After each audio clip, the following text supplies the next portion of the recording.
안녕하십니까, 윤기만입니다. 통일은 비약적인 경제 발전만으로 가능하다고 생각합니다. 왜 그런지 한번 들어보시죠.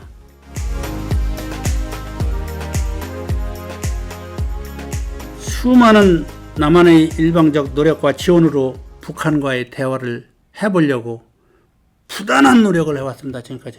이 한국에서 남북 실향민들 만남을 가끔 하죠. 그 공짜로 오는 거 아닙니다. 한 사람당 만나는데 얼마씩 북한에 줍니다. 돈으로.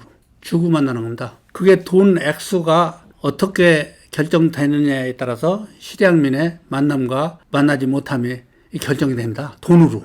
그것도. 그게 좀 치사하죠. 사실은. 그 사실은 북한도 실향민이고 남한도 실향민이니까 서로 나라에서 좀 서로 만나고 해포 좀 풀게 해줘야 되는데 이걸 북한 사람들이 돈을 요구한단 말이야. 그때마다. 그래가지고 돈을 주고서 그걸 해요. 그리고 돈 조금 주면 안 해요. 이 북한은 단 한 번도 무료로 정상회담을 해준 적이 없어요. 2번 정상회담을 한 것 같아.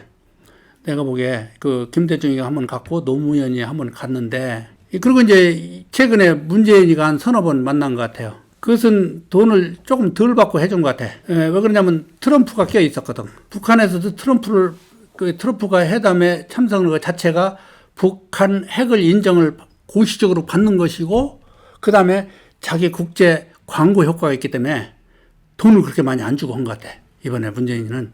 근데 김대중이는 돈을 많이 줬어요. 처음에 이제 북한하고 회담을 하려고 물밑 접촉을 하면서 이제 합의를 봤는데, 이제 아마 한 10억 달러로 결정을 한 것 같더라고. 근데 이제 그 결정을 해서 발표는 시기를 조절하는데, 한국에 그 당시에 또 총선이 있었어요. 총선 얼마 전에 한 2주 전에 날짜에 맞춰서 발표를 해가지고 그 효과를 갖다가 노려서 총선을 치르려고 그 날짜를 조정해주고 하는데, 처음에 한 5억 달러를 준 것 같더라고. 중국에서 건네줬다고 하더라고요. 이 북한 방문에 합의를 하고 발표 날짜를 총선에 맞춰서 해주는데 5억 달러를 준 거야. 그리고 이제 나머지 5억 달러는 김대중이가 가기 전에 주기로 했는데, 김대중이 생각으로는 지가 이왕 가는 길이니까 들고 가서 현찰을 주려고 그랬는 것 같아. 근데 이 북한에서 노를 했다고. 와서 오기만 하고 돈 안 주고 그냥 가면 그냥 닥쳤던 개 지붕 보는 격이니까 안 돼. 돈 먼저 붙여. 그래가지고 김대중이가 간다는 날짜를 발표를 했었는데, 그걸 북한에서 거절하는 바람에 2, 3일 뒤에 갔어요. 돈을 먼저 붙이고 갔어요. 그러니까 그 돈 때문에 그 국제 간의 그 정상회담 일정을 갖다가 그냥 아무렇게나 밀어버릴 정도로 돈으로 이 정상회담을 했다고. 그 다음에 노무현이가 갔잖아. 노무현이 갈 때도 이 천문학적 돈을 가져왔어요. 북한이 돈 안 받고는 그런 정치 이벤트를 벌여준 적이 없어요. 지속적으로 쌀도 줬지, 비료도 주지, 의약품 지원하지, 현대건설에서 금강산 개발 지원, 평양체육관 건설해주지, 소떼 몰고 가지. 이 현대는 이제 정부 차원이 아닌 사적 차원이었는데, 현대가 북한에 얼마만큼 경제적 지원을 했는지 잘 아는 건 정주영이하고 정몽원이 둘밖에 없었다고. 근데 정몽원이는 갑자기 이름이 자살해버렸네. 일설에 의하면 뭐 자살이 아니라는 얘기도 있어요. 했는데 그건 난 모르는 일이니까. 그래서 얼마를 이렇게 지원을 한다고.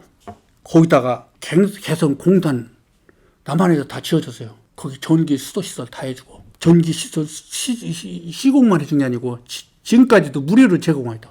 돈 못 받아요. 그거 걸어주고. 지난번에 뭐 거기 연락사무소까지 지어줬는데 그건 뭐 그 쇼한다고 뭐 폭파해버렸다 하더라고. 그저 금강산 관광을 몇 년간 했잖아요. 금강산 관광을 그냥 하는 게 아니에요. 한 사람당 얼마씩 관광비를 받았어요. 북한에서. 그 금강산 가서 본다고 뭐 달아지는 것도 아니고 그냥 쭉 걸어갔다 오는 건데, 한 사람에 얼마씩 300 몇 불씩 줬다고 하더라고요. 그러니까 돈이 현금으로 그래 지급이 된 거예요. 그게. 평창 올림픽 참가할 때도 그 사람들 오는 경비 여기 체류비 경기 참가비 다 남한에 도와줬다고. 공짜로 봤어요, 놈들. 지난 남북한 전쟁이 6.25 이후로 지속적으로 천문학적 지원을 한 거야, 북한에. 이 평화를 유지해 보려고. 근데 그 많은 지원을 받고 북한은 남한에 단 한 번의 보답도 한 적이 없는 거야. 이게 말도 안 되는. 예? 지금까지 북한에서 뭐 남한에서 받았다는 소식 들어본 적 있으십니까? 항상 주기만 했지. 그러면서 거기에 더해서 맨날 군사 도발이나 하고 공갈 협박이나 치고 그걸로 보답한단 말이에요. 군사 도발, 공갈 협박으로 보답을 해. 남한에서 경제 지원을 해주면 지속적인 군비 증강으로다가 보답을 하고 말이야. 천안함 폭치 같은 거, 연평도 공격 같은 거. 여기도 경제 지원을 한번 할수록 그런 게 자꾸 늘어나더라고. 왜 이러냐? 북한이 핵이 있기 때문에. 남한은 핵이 없고 이 군사적 비대칭 때문에 일어난 이 불상사라고 이것이. 아니 남한이 북한보다 월등한 군사력을 가지고 해당거리도 안 되면 그 사람들한테 뭐 때문에 경제적 지원을 하면서 그렇게 아신소리라고 가서 빌고 그러냐고. 그래서 이제 하도 북한이 이렇게 그냥 그 한국의 남한의 그 경제적 지원을 갖다가 공갈 협박 도발로다가 이 보답을 하니까 남한 사람들이 무뎌진 거야. 북한 이제 그 공갈 협박이나 이 군사 도발에 무뎌진 거야. 뭐 지나도 그랬는데 뭐 이 양측이 소년이 돼버린 거야. 남한이. 내가 볼 때는 요즘 아주 특히 김여정의 지속적인 공갈 협박이 증가하는 것은 이건 다른 얘기 아니에요. 자기네들이 그 힘을 가졌기 때문에 생기는 자만심의 일부기도 하지만은 사실은 내가 볼 때는 이 뭘 좀 더 도와달라는 절규예요. 이 미국의 그 경제 제재, 유엔을 통한 경제 제재, 그리고 요즘 창궐한 코로나 바이러스로 인해서 북한이 아사 직전에 이른 것 같더라고. 경제 지원을 해달라고 하는 의사표시를 저런 식으로 하는 것 같아. 근데 이제 거기에 문재인이가 응답을 좀 했으면 좋겠는데 하고 싶은 생각 같아요. 그런데 미국이 지금 지키고 있는 바람에 지금 그걸 못하고 있는 것 같거든. 그리고 이 사람들이 자꾸 도발의 수위를 높여가는 것은 내가 볼 때는 남한이 목표가 아니라 미국의 관심을 끌기 위한 몸부림이야. 트럼프 보고 응답하라는 얘기야. 직접적으로는 못하고. 북한의 핵을 해결해 보려고 육자회담이라는 걸 했잖아요. 중국, 소련, 일본, 미국, 남북한. 해결을 위한 육자회담의 허와 시를 한번 따져보자고요. 육자회담을 내가 볼 때는 한 20년도 넘게 했어요. 20년 넘게 육자회담을 하는 동안 북한은 그 육자회담을 울타리 삼아서 울타리 안에서 핵 개발을 지속한 거예요. 그러니까 육자회담이 북한 핵을 제거하기 위한 그 회담이 아니고 북한의 핵 개발을 도와주는 울타리 역할을 했었더라고. 지금까지 보니까. 육자회담을 수십 년을 했는데도 효과가 없잖아. 지금까지. 그러니까 이 육자회담이라는 것이 이 사실은 세계 4대 강국이 모여가지고서 북한에 핵 개발하도록 울타리를 쳐준 거야. 이게 육자회담이라는 것이 보니까. 그리고 이 트럼프가 핵 회담을 하러 문재인하고 같이 이 김정은이를 만나는 것 자체가 핵타벌이 끝났다는 얘기예요. 북한에 핵이 없으면 사실 나도 한국 사람이긴 하지만 미국으로 치면요. 한국 하나 있어도구만이 나랍니다. 내가 오늘 죽었다고 이 세상에 달라진 게 있습니까? 그나 똑같은 존재입니다. 사실은 한국이 그렇게 세계에 영향을 미치는 그런 나라는 아닙니다. 우리 솔직히 얘기해서. 그런 나라에 회담을 하러 미국 대통령이 날아갔다는 얘기는 핵을 인정하러 간 거예요. 한국은 참 묘한 핵과의 인연을 가지고 있습니다. 사실은 핵이 없었으면 한국은 일본으로부터 절대로 해방을 못했습니다. 핵 두 발로 일본에서 하루아침에 나라를 찾았죠. 그런데 이제 이 핵이 한국의 통일과 경제 발전에 크나큰 걸림돌이 돼버렸단 말이에요. 이 한국은 내가 볼 때 핵과 아주 미묘한 인연을 가지고 있어. 핵으로 나라를 구하고 핵으로 또다시 나라를 뺏길 위기에 처한 것 같아. 이 경제적 지원으로 북한 핵을 해결하는 건 이제 불가능하다는 게 증명이 됐어요. 지난 70여 년간 남한에서 지속적으로 경제적 지원을 계속해왔고 그래도 해결이 안 되니까 육자회담이라는 명분을 내서 4대 강대국의 힘을 빌려서 20년이 넘도록 해왔는데 결국은 북한이 핵 보유국이 되고 말았잖아요. 이 육자회담의 주 멤버인 중국, 소련, 일본, 미국이 남북한의 통일을 원하지 않는 나라들입니다. 사실은 이 해방권들입니다. 이 사람들 때문에 통일이 이렇게 70여 년간 미뤄지고 있단 말입니다. 지금은 우선은 미국은 한국이 통일돼버리면 한국이 사실은 미국의 무기 수입의 3대 시장입니다. 무기 수출의 3대 시장입니다. 근데 통일을 해버리면 그 무기 시장이 없어져 버려. 그러니까 미국은 통일을 원치 않아. 남북한 통일을 그렇게 저렇게 서로 죽일름 살리름 하면서 자꾸 군비 증강을 통해서 자기들 무기 팔아먹는 게 사실은 목적인 것 같아. 일본은 일본대로 남북한이 통일되면 이게 상당히 좀 버거운 거야. 지금까지는 남한이 말을 안 들면 북한 쪽에 붙고 북한이 말을 안 들면 남한 쪽에 붙어가지고 빙봉 애교를 해서 지금까지 지탱해 왔는데 남북한이 통일이 돼버리면 나라도 커지면서 강대국이 되면서 일본이 상대하기가 버거운 나라가 돼버리는 거야. 그렇지 않아도 한국에 민족적 갈등이 있었는데 거기다 통일까지 돼서 힘까지 커지면 이게 버거운 나라가 되는 거야. 그래서 일본도 싫어한다고. 이 중국은 사실은 이 남북한이 통일이 돼가지고 자유민주주의 체제와 국경을 맞대고 싶지 않은 거야. 그리고 미군이 자기네들 국경까지 와서 턱밑까지 들어오는 걸 원하지 않는 거야. 이 소련은 소련대로 공산 체제가 위협을 받는 거야. 이 자본주의 경제 시스템에.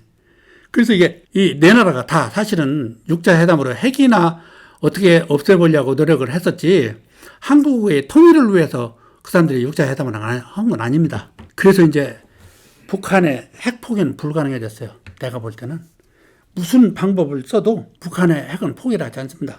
이 자력으로 그리고 그렇다고 자력으로 해결할 능력이 있느냐? 남한이 그것도 없으니까 육자회담이라는 그 명분을 빌어서 4대 강국을 개입시켰는데도 해결을 못했잖아. 유일하게 할 수 있는 것은 군사적 해결밖에 없습니다. 이 군사적 해결이 사실은 가장 빠르고 확실하고 저렴하고 좋은 해결책이긴 한데 그리고 이 남한의 혼자의 힘으로는 불가능하고 미국의 도움을 받아서 군사작전을 시작하면 내가 볼 때는 30분도 안 걸려서 북한이라는 조그마한 나라를 지도에서 없애버릴 수가 있어요. 30분이면 돼요. 핵을 안 쓰고도. 사람들은 핵을 안 쓰고 어떻게 한 나라를 소멸시킬 수 있느냐. 그것이 의문일지 모르는데 이 작전을 잘만 세우면 재래식 무기 가지고도 30분이면 북한은 이 세상에서 날려버릴 수가 있습니다. 그런데 군사작전은 남한에도 피해가 좀 옵니다. 이 30분 내에 30분이면 북한이 시도에서 사라지니까 반격할 능력이 없으니까 반격은 걱정 안 해도 되지만 이 30분 동안에 북한의 미사일이 한 발만 서울에 떨어져도 서울은 인구 밀도가 높기 때문에 인명살상이 크게 납니다. 그것 때문에 사실은 군사작전을 못하는 것이거든. 미국도 어떻게 북한을 좀 손보고 싶은데 서울이 인질로 잡혀 있는 거야 지금. 서울이 북한도 그걸 너무 잘하는 거야. 서울을 인질로 잡고서 미국에 대들기도 하고 까불기도 하고 이게 사실 그러는 것이거든요. 이 서울 인질만 없으면 북한은 벌써 소멸된 나라입니다. 이라크 같은 나라도 한 달에 그냥 쇼부를 내는 게 그 미국 아닙니까? 그것도 동시에 또 아프가니스탄 또 박살을 내더라고 한 달 만에. 근데 북한같이 조그만 나라는 이거 그냥 30분도 안 걸려요. 내가 볼 때는 한 10분이면 그냥 핵무기 안 쓰고 재래식 무기 가지고 30분이면 해결할 수 있을 것 같아. 나는 그 작전을 있다고. 나도 군인을 갔다 오고 나도 그 쫄병으로 갔다 오긴 했지만 나 나름대로 그 작전을 한번 세워보니까 한 10분에 많이 걸려봐야 30분. 빠르면 10분이면 북한은 지구상에 없어져 버립니다. 그런데 그렇게 해서 북한을 하면은 남한도 피해를 입는 것 때문에 지금 그 군사작전을 못하고 있거든요. 못하고 있으면 우리가 차선책은 무엇이냐? 차선책은 다른 것 없어요. 비약적으로 경제 발전을 이루어가지고 돈만 있으면 된다고. 돈만 있으면 해결되는 거야, 이게. 경제 발전이라는 게 뭐예요? 돈 좀 많이 버는 거 아니에요, 결국은. 경제 발전하는 건 내가 방법을 제시했잖아요. 전기 자동차 만들어서 공기 오염을 제거해버리고, 그리고 훌륭한 아주 좋은 세계 최고의 전기 자동차를 만들어서 전 세계에 수출을 하면은, 이 전기 자동차 수출액이 내가 보기에는 현재의 국가를 지탱하고 있는 자동차와 그 반도체 산업보다 훨씬 큰 부가가치가 있을 것 같아요. 그 전기 자동차 하나만 잘 개발해도 국내적으로는 청정 국가 돼서 국민 건강이 엄청나게 좋아지고, 국제적으로는 수출이 증가돼서 국부가 엄청나게 쌓인다고. 그 다음에 내가 지난번에도 얘기한 적이 있지만, 한국은 관광 자원이라는 것이 없어요. 관광지라는 것이 가보면 절 몇 개하고 불상 몇 개밖에 없어요. 그리고 뭐 찢어진 고서 몇 장 있더라고. 여러분들도 세계 여행 다녀보시면 알겠지만, 그게 관광 자원이 될 거라고 생각하십니까?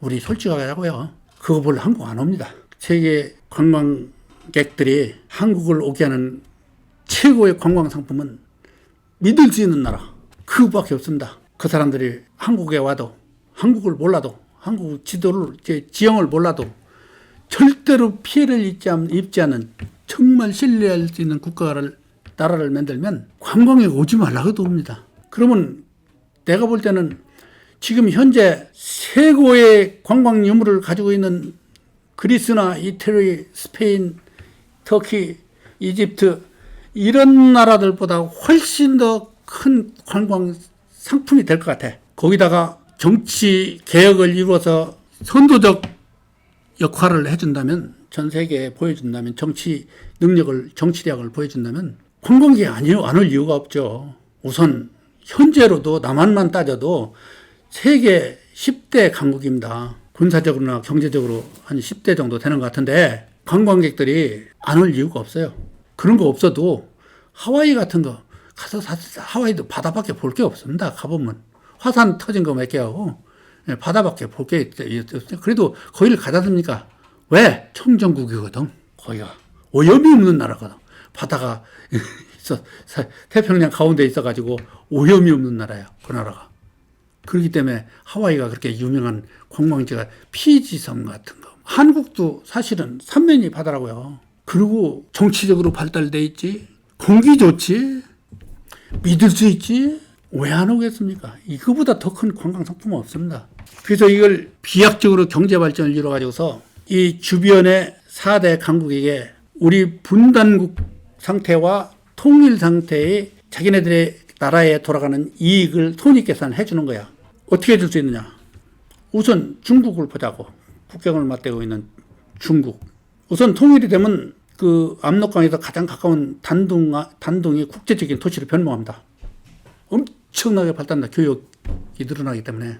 그리고 지금까지 그 홍콩을 통해서 무역 특혜를 받던 홍콩이 이제 사라졌거든. 미국에서 제외시켰다고요. 근데 지금 사실은 중국이 홍콩을 통해서 전 세계와 교역하는 양이 엄청났는데, 그걸 한국이 대신할 수가 있다고요. 그리고 남한 현재 분단 상태인 남한과의 교역이 남미 전체의 교역보다 크다고 하더라고요.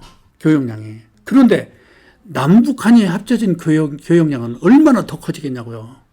그걸 중국한테 계산을 시켜준 거야, 중국이. 그리고 그 중국이 또 우리 통일된 한국을 통해서 전 세계를 시장을 침투할 수가 있잖아요. 그 전 세계 시장이 또 통일 한국을 통해서 중국으로 스며들 수도 있고, 계산을 분단 상태였던 거와 통일 상태를 나눠서 계산해주고 그 사람들 보고 선택하라고 하면 되는 거야. 그 다음에 소련이 이제 사실은 천연가스 이제 오일하고 그 생산해서 먹고 살았었는데, 오일 사용량이 점점 줄다 보니까 오일 가격이 형편없이 낮아져가지고 마이너스까지 갔단 말이에요. 돈을 줘야 오일을 사가는 이런 형편까지 내려갔었다고, 얼마 전에. 그런데 이 통일이 되면은 두만강 끝에 그 함경북도 끝에 가면 소련하고 국경을 맞대고 있다고요. 국경이. 그 국경을 통해서 그 파이프라인을 건설하는 거야. 천연가스 파이프라인, 유류, 오일 파이프라인. 근데 저 파이프를 통해서 공급을 해주기 시작하면 소련은 어차피 그 수출 상품이 그 주력을 이루는 게 천연가스하고 오일인데 남북한이 합쳐서 수입하는 오일이 얼마가 있냐고요. 소련의 경제가 금방 안정됩니다. 그리고 남북한이 따로 있을 때보다 통일돼서 이제 그 천연가스 파이프라인과 그 오일가스 라인을 설치하는 것이 훨씬 더 통일된 한국을 컨트롤하기가 쉬워. 왜냐면 말 잘 안 들으면 가스 밸브를 조금 잠그면 되거든. 오일 파이프를 조금 잠그면 되거든. 잠갔다 열었다 해가지고 컨트롤하면 너무 쉽단 말이야. 소련은 그런 이익을 안겨주고, 일본에는 말이죠. 남한하고만 교역을 통해서 일본이 전쟁 후에 복구를 했다고요. 사실은 남한이 그동안에 전쟁이 일어나는 바람에 전쟁 물자를 거기서 팔아먹다 보니까 일본이 패전 국가에서 엄청난 경제적 부를 쌓은 것이 남한과의 교역 때문이었다고. 그런데 남북한이 합쳐진 교역은 또 얼마나 늘어나겠냐고요. 그리고 남북한이 한국이 통일되면 통일 한국으로서의 소련과 중국과의 교역량이 엄청나게 늘어날 참이거든. 늘어나는데 그걸 어디서 수입하겠습니까? 거의 한국의 수입은 일본에서 수입을 합니다. 왜 그러냐면 일본이 이제 먼저 개방을 해서 그 발달한 나라이기 때문에 서구의 거의 모든 중요한 생산품들의 독점적 그 판매권을 가지고 있습니다. 그래서 일본을 통하지 않으면 못 삽니다. 그래서 꼭 일본을 통해 사야 돼. 그런 경제적 우위점을 가지고 지난번에 한국에 무슨 경제 제재를 가한다고 불화소속 가스 수출을 제한하고 하던 게 다 그런 겁니다. 이게 사실은. 그리고 더 중요한 것은 일본은 이 섬나라인데 이 섬나라를 면해보려고 이 한국을 발판 삼아서 섬나라를 면해보려고 수백 년 동안 한국을 침략했단 말이에요. 그래서 결국엔 성공을 했어요.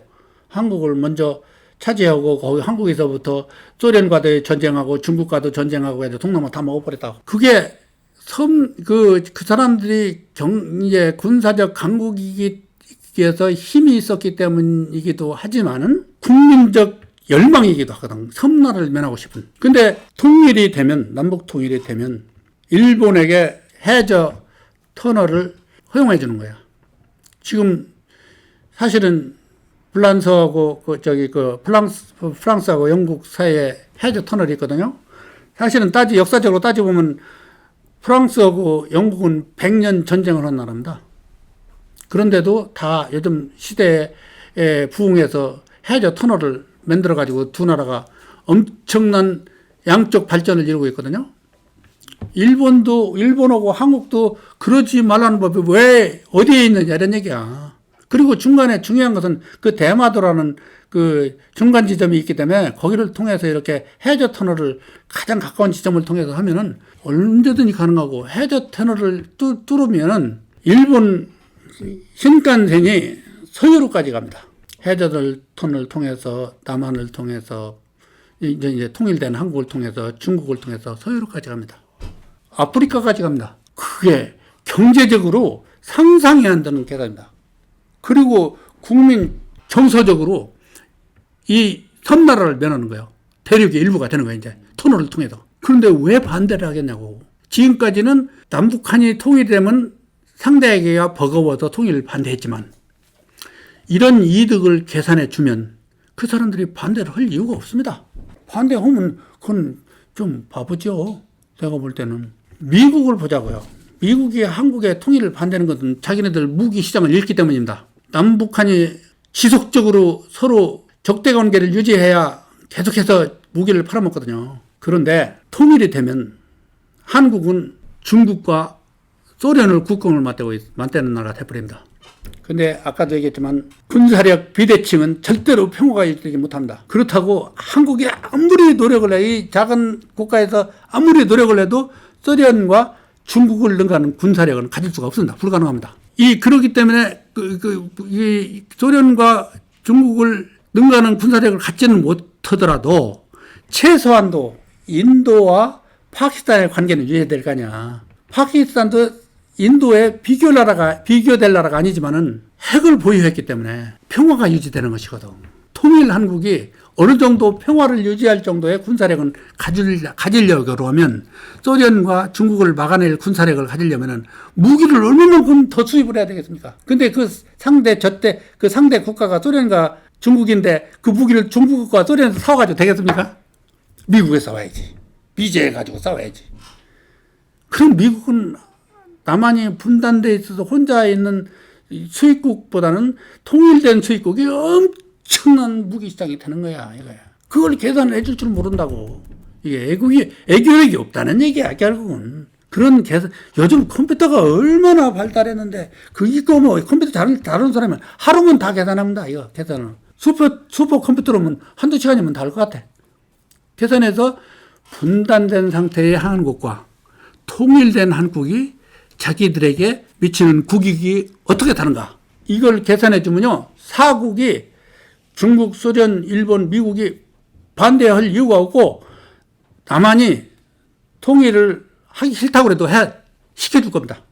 지네들을 위해서. 지네들의 경제적 이익을 위해서. 그러니까 지금까지는 내 나라가 북한의 핵 문제를 해결하기 위해서 육자회담이라는 그 회담을 만들어 가지고서 20년 동안 효과 없이 진행을 시켜왔지만 이제는 이제 4자 회담이 형성이 돼 가지고 남북한 통일시키기 위해서 회담을 시작할 겁니다. 그렇게 하게 만들어야죠. 그 사람들이 그런 회담을 하지 않으면 안 되도록 환경을 만들어 계산상으로 경제적에 그 사람들에게 경제적 이익을 안겨주면 됩니다. 우리가 분단으로 있으면 그런 이익을 줄 수 없지만 통일이 되면 자기네들 그런 이익을 줄 수가 있거든. 남북한이 합쳐서. 예. 그리고 이제 지금 얼마 전에 이제 홍콩이 이제 중국의 한 나라가 돼서 사실은 일국 이체제로 이제 허기로 영국에서 이제 영국 식민지였었는데 중국에 넘겨줄 때 일국 이체제를 약속을 했던데 그걸 이번에 여기 일국 일체제로 만들어가는 바람에 홍콩에 대한 그 무역 특권을 박탈했습니다. 미국에서. 중국은 홍콩을 통해서 어마어마한 서방국가의 접촉이 이루어졌거든. 수출입이. 근데 그럴 나라가 없어져 버린 거야. 근데 이제 통일 한국이 되면 통일 한국이 거의 홍콩을 대신하는 거야. 할 수 있는 거야. 내가 생각할 때는 군사적 해결을 하면 빠르고 쉽고 확실하지만 우리 한국도 피해가 좀 있을 것 같으니까 그거 없애고 우리 경제를 발전시켜가지고 통일을 하는 방법이 내가 볼 때는 가장 차선책이긴 한데 이것이 차선책이 더 좋은 차선책인 것 같아요.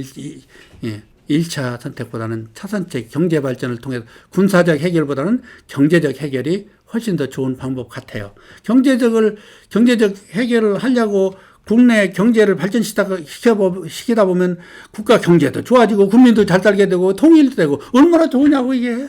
그러기 위해서는 경제를 지속적으로 발전할 필요가 있는데 어떻게 발전시킬 것이냐. 그 아이디어를 내는 사람이 한 사람도 없단 말이에요. 지금까지는. 내가 그래서 아이디어를 한번 냈잖아요. 응? 전기 자동차를 만들어서 청정국가를 만들고 그걸 수출을 늘려서 국가 부를 쌓고 믿을 수 없는 나라에서 믿을 수 있는 나라로 만들어서 관광객을 끌어들이고 정치 개혁을 해서 모범을 보이고 민주주의 모범을 보이고 관광에 안 할 이유가 없지. 그리고 한국 국민은 진짜 1등 국민입니다. 하려고 맘만 먹으면 불과 몇 년 내로 이게 해결됩니다. 이거.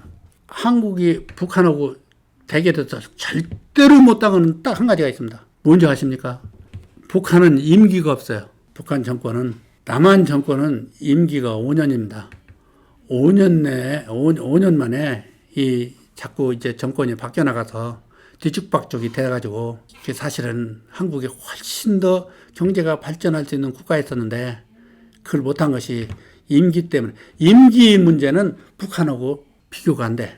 그래서 북한에서 남한하고 딜을 할 때 좀 버거운 상대가 되면은 조금 기다리면 돼. 다음에는 다른 놈이 되거든. 그리고 다른 놈하고 딜하면 되거든. 그걸 당할 수가 없단 말입니다. 그런데 변하지 않는 원칙을 딱 하나 세우면 돼. 국가 경제 발전. 변하지 않는 경제 정책을 하나 세워놓고 이건 누가 봐도 사실은 바꾸면 안 되지. 예? 전임자가 한 건 다 소용없다고. 보호 설치한 거 다 그냥 돈 25조나 들여서 설치한 걸 다 때려부시고 말이지. 돈 수천억을 들여가지고서 그냥 건설하는 원자력 다 때려부시고 이러면 안 되지. 예? 어떤 것이 국가 발전과 국민 생활에 보탬이 되고 이익이 되는가를 따져서 국민과 국가에 이익이 되는 것은 사람이 바뀌었다고 변화시키면 안 되지. 지 정책이 아니고 전자의 정책이라도 다 그저 바꾸는 것은 이건 역적이나 마찬가지야. 이게 뭐 하는 짓이야, 이게. 아니, 뭐, 처음에 보니까 뭐, 그, 이명박이가 뭐, 그, 25조나 들여서 뭐, 볼을 여기저기다 설치했는데 그걸 막 때려부시는데 또 몇 조가 몇 천억이 또 들고 또 주민들은 또 반대를 하는데 또 있고 말이야. 그 원자력도 그렇더라고. 원자력도 그 한국 원자력 기술이 좋다고 하더라고요. 세계적으로 인정을 하는 모양이야. 근데 그걸 만들어서 국내에서 쓰기 싫으면 수출이라도 하지. 그걸 있는 걸 때려부시고 다른 분, 국내에 있는 건 때려부시고 다른 데 보고 이제 우리 원자력 사라고 하면 사나? 그 말도 안 되는, 저기 초등학생도 안 하는 딜을 한단 말이에요. 아니, 자기 가진 건 다 부시고, 야, 이거 좋으니까 너 사라. 그러면 누가 사겠냐고. 내가 볼 때는 이 원자력 발전은요, 현존하는 가장 청정 에너지입니다. 그리고 생산가도 제일 싸다고 그럽니다. 이렇게 열심히 원자력을 발전시켜서 청정 국가를 만들어야 됩니다. 우리가 하루속히 경제 발전을 이루는 것만이 통일의 지름길입니다. 국민 모두가 힘을 합쳐야 이루어질 수 있는 일입니다. 한번 해보시자고요. 감사합니다.